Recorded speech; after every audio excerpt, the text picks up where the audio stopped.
Eso fue sudor, sangre y lágrimas lo que padecimos en esas obras. Del deseo de contar historias de vida, narrativas que sean inspiradoras, conversaciones humanas, cercanas, nace Un Café con la Sierra. Bienvenidos. Hola a todos, soy Ana María Sierra. Bienvenidos a Un Café con la Sierra, un espacio creado para tener conversaciones humanas, cercanas. Escalar en el mundo empresarial es una tarea bastante difícil, requiere gestión y eficiencia.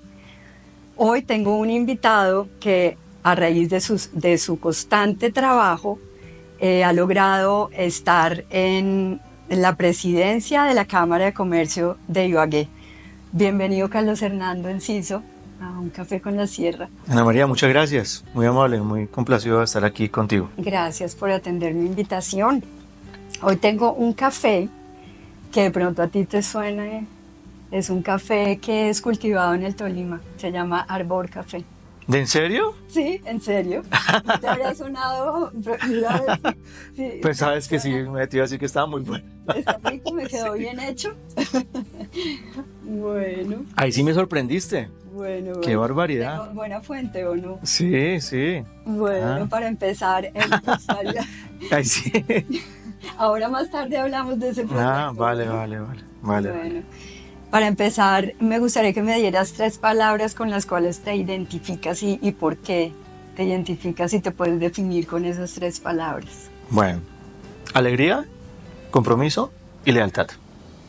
Alegría como un principio cristiano, que es que somos alegres y que a pesar de cualquier situación no podemos perder ese sentimiento y esa, digamos, esa virtud, porque también es una virtud el ser alegre. Entonces trato, a pesar de que tenga momentos complejos, pues no perderlo y tratar de siempre estar así, además irradiarlo. Compromiso, porque donde me monto, pues ahí estoy metido completamente para sacar los propósitos adelante. A veces se ha podido, a veces no, pero el compromiso nunca se ha perdido. Y la lealtad, pues porque en medio de ese compromiso, pues siempre hay retos que toca asumir muy bien, y la lealtad es algo con lo que uno va, pues debe estar siempre, toda la vida, y gracias a eso, pues al compromiso y a la alegría, pues creo yo que hoy que estoy sobre mis 50 años exactamente, tengo un nombre que es lo que recibí de mi padre y es mi mayor valor. Qué bonito, me recordará a tu papá. Si lo recuerdas, lo debes tener pues en el fondo del corazón. Sí, claro. Con muchos recuerdos de infancia. Cuando murió mi papá hace 18 años, yo le quise poner un epitafio en su lápida, en el cenizario. Ahora ya no está porque fue en la primera parte, lo estábamos en Belén y ahora lo llevamos de un lado y ahí no se pueden poner epitafios. Es solo servicio, solo amor. Y eso es también un principio de vida mío.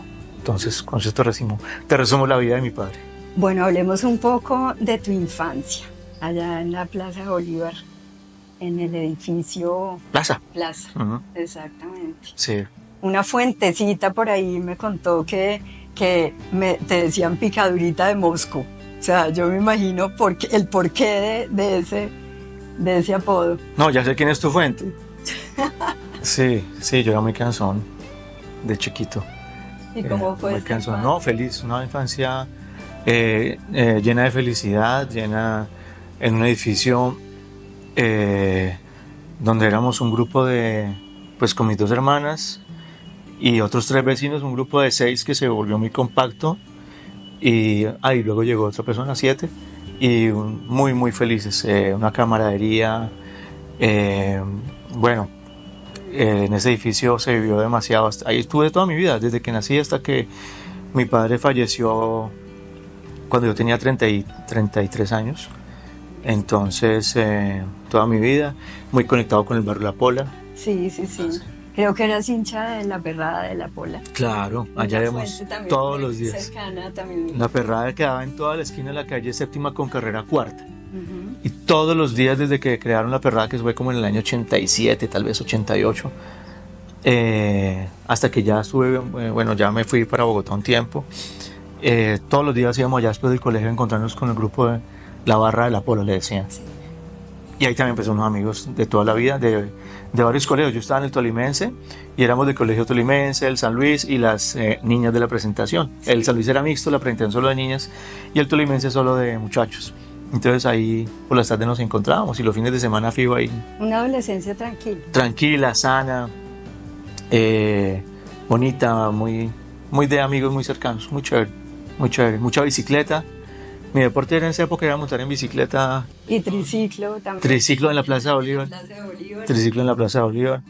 Y no, muy felices con mis hermanas que somos muy cercanos en edad y obviamente en amistad pues somos pues muy compenetrados. Y la amistad de tu fuente y las otras que están por ahí sí es una amistad de por vida. Entonces, esas amistades de niñez y adolescencia son perennes. Sí, exacto. Y se nota que como que las valoras. Claro, total. Son amistades muy bonitas. Obviamente se pierde uno ya en el tiempo, en la distancia, pero cuando uno lo necesita, ahí aparecen. Ahí están. Y uno aparece cuando lo necesitan a uno. Ahí están. ¿Y cómo fue esa formación profesional? ¿Tú te fuiste para Bogotá? Yo me fui para Bogotá, sí, yo me fui muy pequeño. Imagínate que yo hice el grado 11 de 14 años. Yo cumplí 15 años en octubre y me gradué en noviembre. Y me fui para Bogotá muy pequeñito a estudiar. Ya empecé ingeniería civil en La Salle. Mucha rumba, un poquito desordenado, desorganizado. Sí. Y bueno, por cosas de la vida estuve ya como hasta el año 95, 96, pero vine a terminar mi carrera universitaria acá. Ah, fue acá en Nueva Sí, yo la terminé acá, yo soy egresado a la Universidad Cooperativa de la primera promoción, hice homologación de unas materias y me vine aquí a terminar mi carrera, a trabajar. Sí. Yo estaba trabajando en Bogotá también, en proyectos de ingeniería y empecé incluso de almacenista de obra en un proyecto en Bogotá muy bonito en Santa Bárbara. Y aquí terminé con una empresa de ingeniería de un primo y terminé la carrera, estuve en ingeniería un tiempo, luego incursioné en política y ya concejal. Hace 20 años fui concejal de Ibagué. Sí, sí. ¿Y has ocupado cargos de gerencia como el del túnel de la Sí, yo tuve una empresa de ingeniería, luego estuve en la política, dejé la empresa, luego estuve dirigiendo una agencia de cooperación que se llama Arco. Ahí estuve cerca de 2 años, un poco más de 2 años. Luego monté una empresa de consultoría y me llaman, todavía estaba vinculado a la política, me llaman para la gobernación del Tolima como secretario de Desarrollo Físico, que hoy se llama Infraestructura y Hábitat. Yo fui secretario de Infraestructura en 2 oportunidades, en el 2011, en el 2012 y en el 2013, en 2 gobiernos distintos. Y luego otra vez con mi empresa, o sea, siempre por el servicio público he dejado mis empresas, mis negocios personales. Bueno, servidor, soy una persona que me gusta mucho servir, aportar y tratar de ayudar a crecer. Estaba con mi empresa cuando apareció una oportunidad con una empresa de minería, con Anglo Gold Ashanti. Es un proyecto muy grande, muy bonito, que se llama La Colosa, pues ya desafortunadamente no se dio por situaciones adversas fuertes, sociales, políticas, y ahí estuve casi 4 años. Y luego estuve en el gobierno del presidente Duque, en el Invías, gerencié la campaña política de Marta Lucía Ramírez a la presidencia. Entonces esa consulta popular, ella queda de segunda, Iván Duque la invita a que sea su fórmula vicepresidencial, yo hago parte de ese equipo de trabajo, luego me llaman al gobierno nacional y me dan una tarea bien tremenda, que fue la gerencia de proyectos estratégicos. Entonces... No, pues te has fogueado en todos los ámbitos gerenciales. Sí, en infraestructura, en minería, en la parte política, en la parte directiva. Llevo siendo directivo ya 17, 18 años en cargos directivos. Y siempre con chicharrones, ¿no? Esa gerencia de proyectos estratégicos terminó llamándose gerencia de chicharrones estratégicos. No, pues a propósito con una tarea con el principal propósito de reactivar la obra abandonada del túnel de la línea, terminar el túnel de la línea y ponerlo a funcionar. Y lo logramos. Lo logramos. Un equipo de trabajo muy interesante. Y también estuve en el proyecto del Puente Pumarejo en Barranquilla. Lo terminamos y lo pusimos a operar. Y no, pues con eso, ni para qué te digo. Muy bravo. Muy bravo. Un trabajo muy duro. Eso fue sudor, sangre y lágrimas lo que padecimos en esas obras. Pero el resultado valió la pena. Valió la pena porque le servimos al país, porque revivimos una obra que nadie se imaginó. Mi papá se murió y dijo, esa obra nunca va a existir, nunca vamos a tener No lo alcanzó. esa obra. No. Ni se imaginó que iba a poder y ser. nunca me imaginé yo que me iba a poner ahí Dios en esa tarea tan importante. Un reto muy fuerte, muy bravo, un sacrificio grande, una cuota de vida, no solamente la mía, la de todo mi equipo de trabajo y el equipo que estábamos en el Inviaste, la Sí. parte directiva, fue muy fuerte. Y por ejemplo, en esos momentos tan fuertes, ¿cómo motivas a tu equipo? Ay, qué delicia que hayas tomado café. Yo te iba a decir que no lo tomáramos porque además está delicioso, sí. Está muy rico. Con ejemplo, la presión era muy fuerte. Además porque recuerda que, bueno, el gobierno del presidente Duque es del 2018 al 2022. Y yo llevaba 1 año y unos meses ya en el túnel cuando llegó la pandemia. Y el reto era terminar el túnel. Nos faltaba como un 30%. El túnel, y no era solamente el túnel, porque era la doble calzada Cajamarca-Armenia, Cajamarca-Calarcá. 30 kilómetros de doble calzada, no era el túnel de la línea solamente, eran 25 túneles, 32 viaductos y la doble calzada nueva. Y eso estaba empezado, estaba abandonado prácticamente. Sobre todo la doble calzada. Sí. El túnel por lo menos tenía alguna actividad ahí, pero tocó revivir toda esa obra que estaba abandonada prácticamente. Se hizo de la mejor manera, me imagino, para poder llegar a eso. Claro, y fuera de eso que nos llega la pandemia y el primer protocolo de bioseguridad del país, ¿te acuerdas de los famosos protocolos de bioseguridad? Que era para que las empresas pudieran volver a trabajar, para que los empleados pudieran volver a sus trabajos, para que todo volviera. El primer protocolo de bioseguridad del país lo hicimos en el túnel de la línea, porque era el mensaje al país de que se podía reactivar la economía en medio de la pandemia. No dormimos una semana con el Ministerio de Salud, con el Ministerio de Transporte, con el Invías, redactando ese protocolo de bioseguridad. Lo sacamos, nos lo aprobaron y la obra duró para 10 días. Muy bravo. Imagínate el susto en medio de esa incertidumbre mundial. Sí. Decirle a los trabajadores, decirle a los equipos, no les va a pasar nada. no les va a pasar nada. Sí, bueno. Entonces ahí hubo un costo de sacrificio familiar también.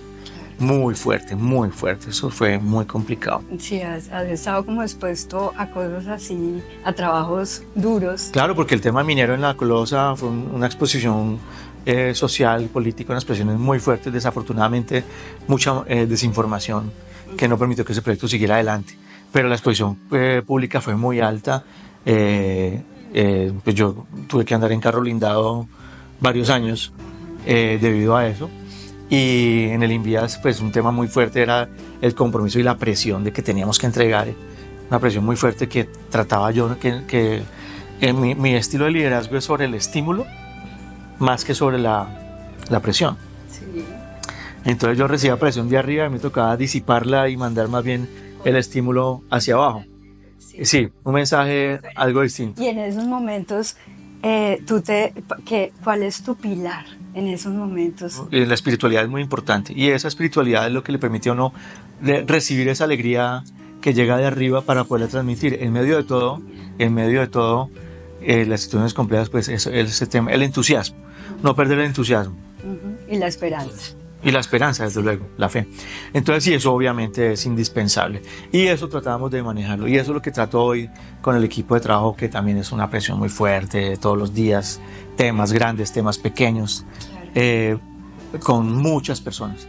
Entonces sí, era eso, el ejemplo, estar ahí con la gente y pues un liderazgo, como te digo, basado en el estímulo más que en la presión y un liderazgo pues muy humano, ¿sí? Muy humano, porque pues toca ser duro con las ideas, pero con las personas hay que ser suave. Entonces, Completamente de acuerdo. Bueno, ahora sí hablemos un poquito de Arbor.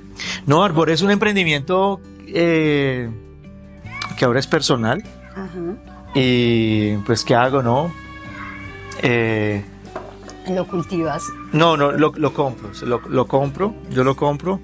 Y lo sé que Se es cultiva cultivado en Ibagué. en Sí. el Tutumo. No, ese es cerca del Tutumo, es aquí en el sector de la Martinica, en la vereda Cañadas Potrerito. Ahí compro el café y lo que hacemos es que se procesa y es un café de especialidad, de muy buen nivel.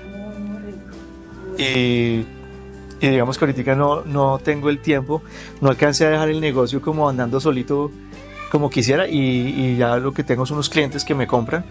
¿Por qué empezaste con el café? Era un emprendimiento familiar, era un emprendimiento familiar. El café lo empezamos a valorar mucho en pandemia, porque estábamos acostumbrados a un café, pues el café del supermercado. Sí.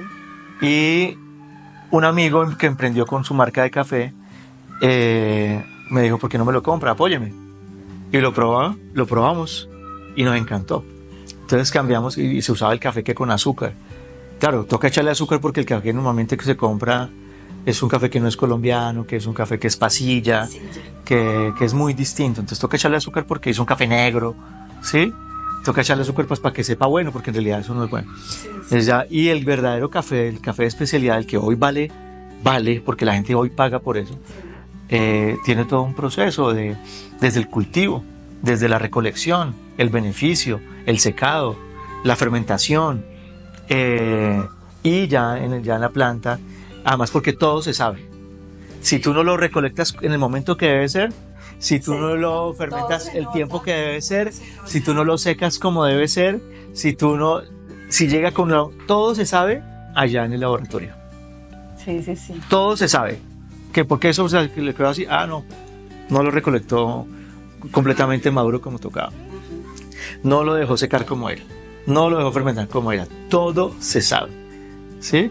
Entonces, lo que se paga cuando uno paga un café bueno, primero que todo porque es saludable. ¿Sí? Casualmente ayer la Federación de Cafeteros publicó un estudio, no me acuerdo dónde, algo en Estados Unidos, de la FDA, que es como el INVIMA en Colombia, pero la FDA en Estados Unidos, donde confirman pues, que el café, un buen café, es una bebida saludable. Y entonces, muchas bondades, total. Y incluso temas de alarga la vida también. Tú dices, si le estudias más al tema. Entonces, le boté corriente al nombre, al diseño y bueno, ahí hay una marca.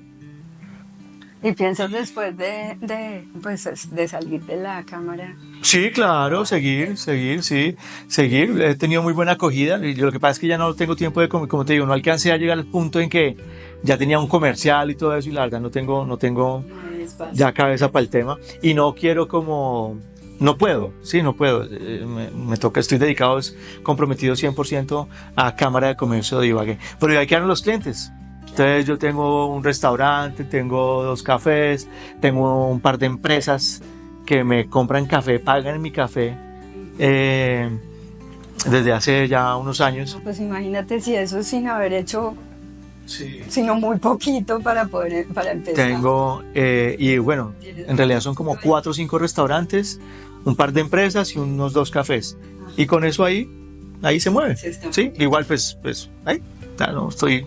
Sí, pero eres un emprendedor. Ahí está el emprendimiento, sí, ahí está el emprendimiento. Sí. ¿Y qué tips le puedes dar a muchos emprendedores que te pueden estar oyendo ahorita? No, pues dependiendo pues, del sector. Primero que todo, que se hagan acompañados de la Cámara de Comercio. Sí. Sin la Cámara de Comercio, ¿se puede emprender también? Sí, se puede emprender. Pero el camino puede ser más largo.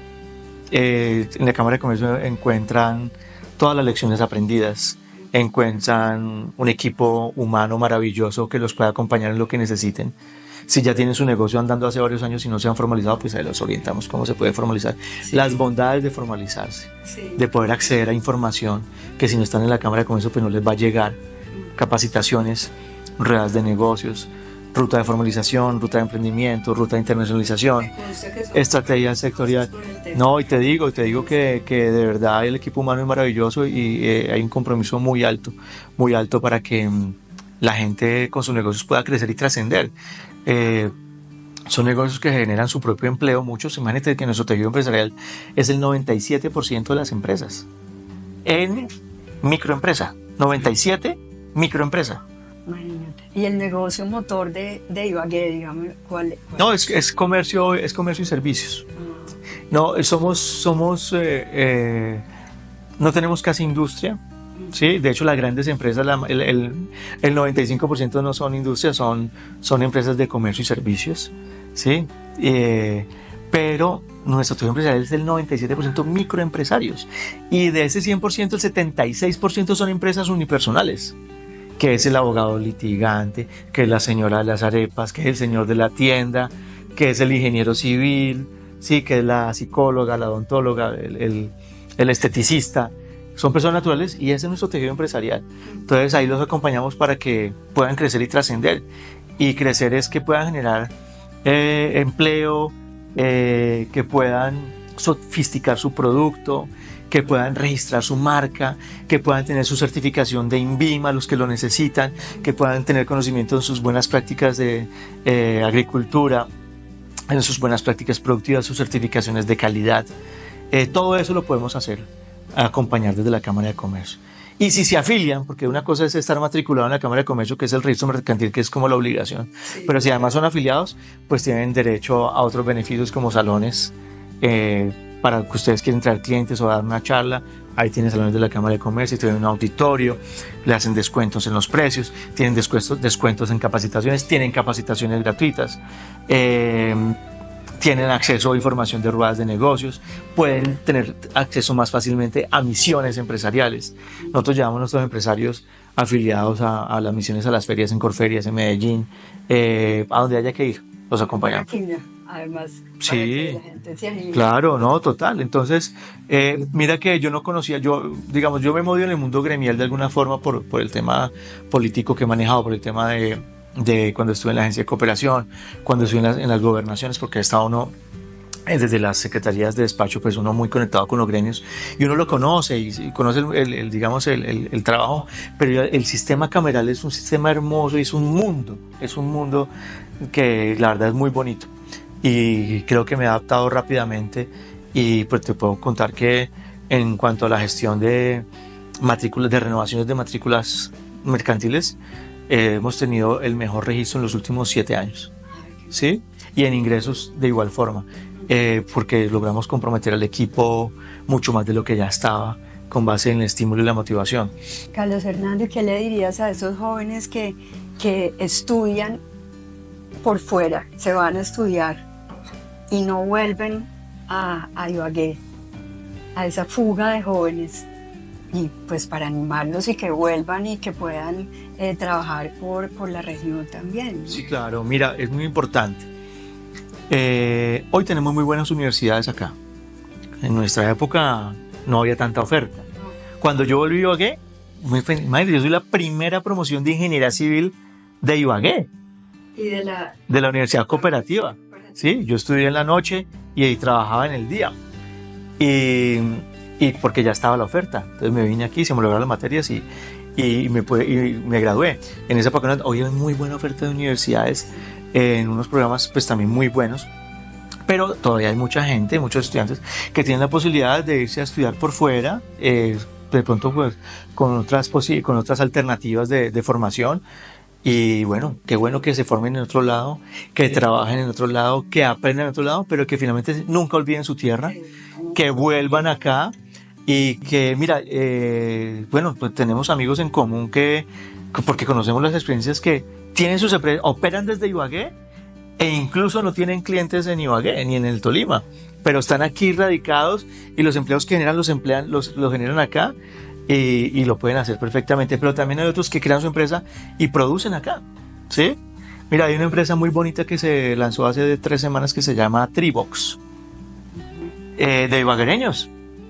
Y imagínate, no teníamos una planta trilladora de café y resulta que el café del bueno, entonces no había registros de exportación de café de especialidad de Tolima, porque resulta que lo compraban el que producimos acá en el Tolima, lo compraban o del eje cafetero o del Huila, y allá sí estaban las plantas, allá lo procesaban y hacían la trilla y lo exportaban y el registro aparecía desde allá.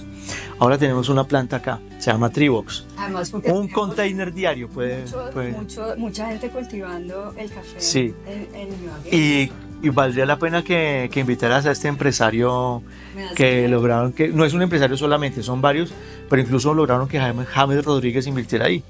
Sí, ¿sí? además él tiene su... Claro, tiene su negocio de café y qué bueno que pues todo eso. Tenemos como este caso varios interesantes, historias bien interesantes para conocer. También empresas muy tradicionales. Tenemos una empresa que produce transformadores eléctricos desde hace, creo que son 70 años.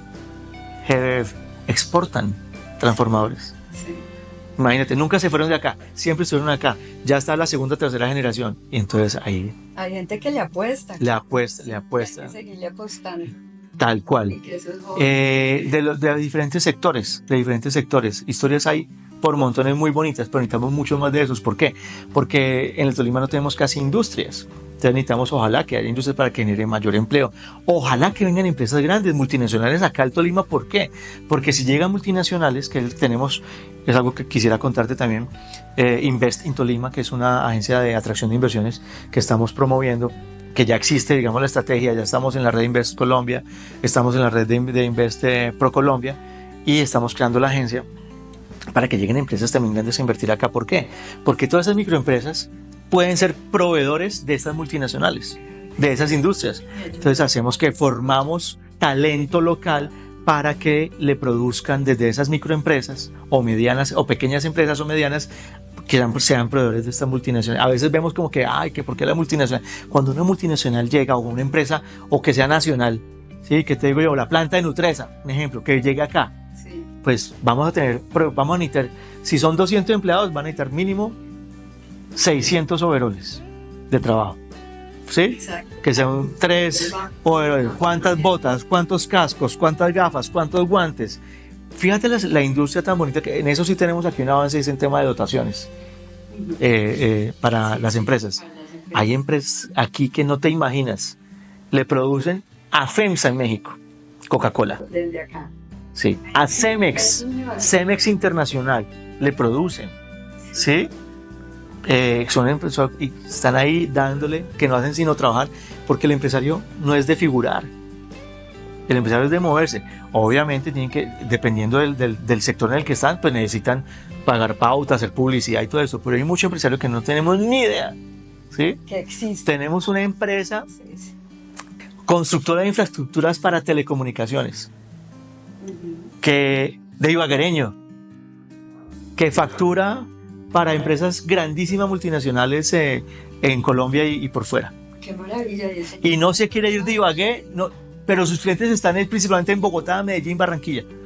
Y no se quiere ir de Ibagué porque ama Ibagué. Y genera acá en Ibagué genera, creo que son 40 empleos, pero en Medellín tiene 70. Y su base es Ibagué. Entonces son historias maravillosas, pero necesitamos muchos más de esos. Entonces, claro, y para eso la Cámara de Comercio, para conectar, y por eso estamos con Invest in Tolima, para atraer inversión, ponérselos aquí. ¿Toca segunda parte o qué? Sí, yo creo que nos va a tocar otra entrevista. Pues para terminar, para poder terminar. Ya te dieron por acá desde el máster que... Más o menos. El café es muy rico, tengo que resaltarlo. Sí. Lo hemos manejado durante estas entrevistas también. Bien. Pero me gustaría que le dieras un mensaje si tuvieras enfrente a tus hijos y a jóvenes Desde ese rol de trabajador constante, ¿qué mensaje le darías? Primero que todo, tener propósito y siempre tener proyectos. Si uno en la vida no tiene proyectos y propósitos, pues pierde mucho de su misión en este mundo. Entonces es proyectarse y proponérselo y creerse el cuento. Creerse que sí, creérselo y meter. Pero tú no te puedes creer nada cuando no te propones nada. Entonces hay que fijarse el propósito. Yo quiero llegar allá. Pero ¿cómo llego allá? Debo tener un plan, una estrategia. Entonces necesito generar la estrategia. Con la estrategia ya genero mis acciones. Y esa acción, sea pequeña o grande, hay que hacerla. Si no la haces, nunca vas a empezar a hacer la siguiente y la siguiente. Entonces el tema de ahí va el propósito, estrategia, persistencia y fe. De acuerdo. Gracias por acompañarnos y por aceptar una invitación a un café con la sierra y contarnos un poco de tu vida, compartir con nosotros. Vale, Ana María, no, muchísimas gracias. Muy amable. Soy Ana María Sierra y nos encontramos la próxima emisión en Un Café con la Sierra. Y recuerden que siempre hay historias valiosas que contar detrás de cada persona.